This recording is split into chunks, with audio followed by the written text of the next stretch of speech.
MJF warned us years ago about Cody Rhodes, long before Cody Rhodes returned to WWE, long before he finished the story, long before he became WWE champion. MJF was calling Cody Rhodes overrated. And back then, a lot of people laughed. They called MJF jealous. They called him bitter. They said he was just trying to get heat. But here we are in 2026. Cody Rhodes has finished the story. He's become champion.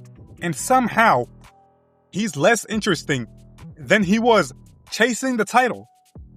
Maybe MJF saw something that everybody else refused to see.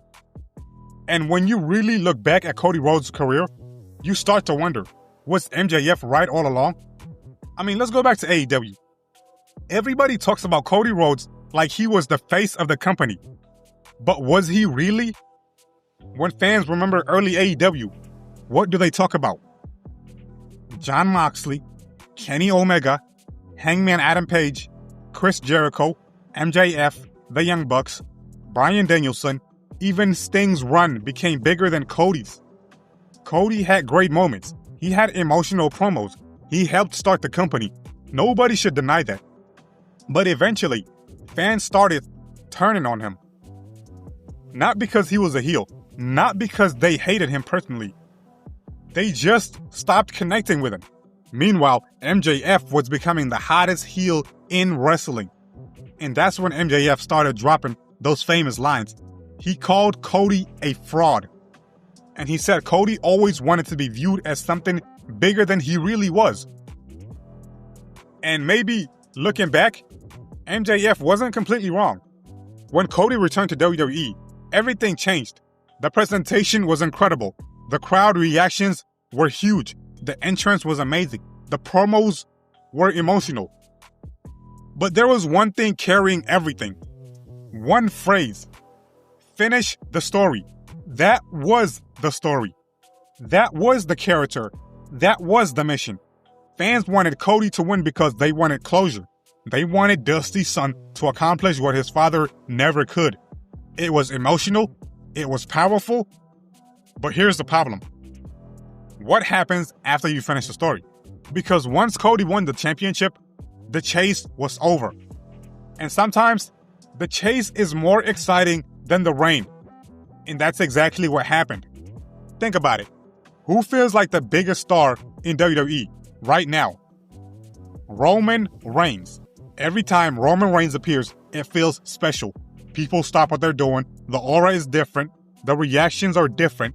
Roman feels larger than life. Meanwhile, Cody Rhodes is the champion. But does he feel like the top guy? Or does it feel like a champion standing in Roman Reigns' shadow? Because being champion and being the face of the company are two different things.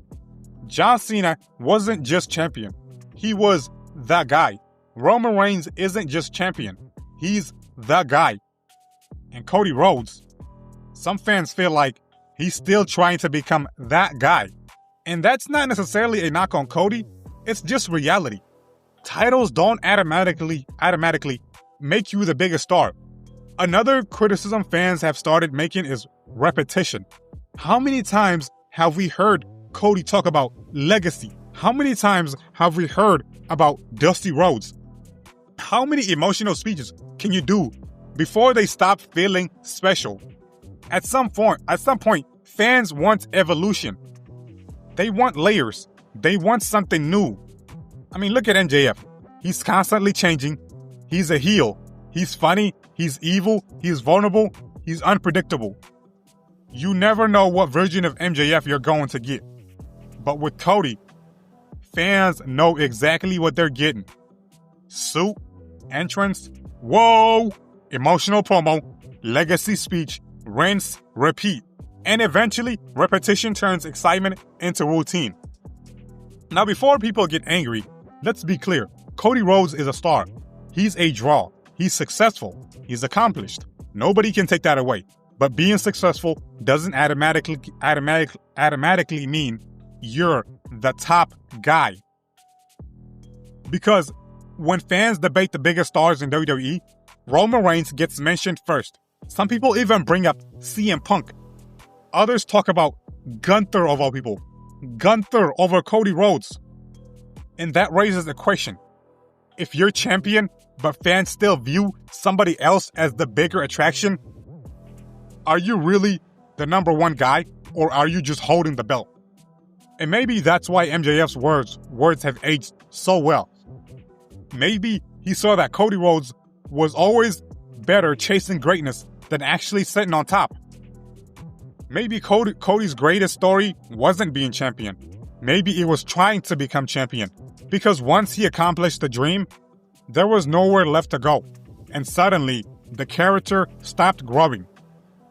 So maybe MJF was right. Not about everything, but about one thing. Cody Rhodes has always been at his best when he's chasing something.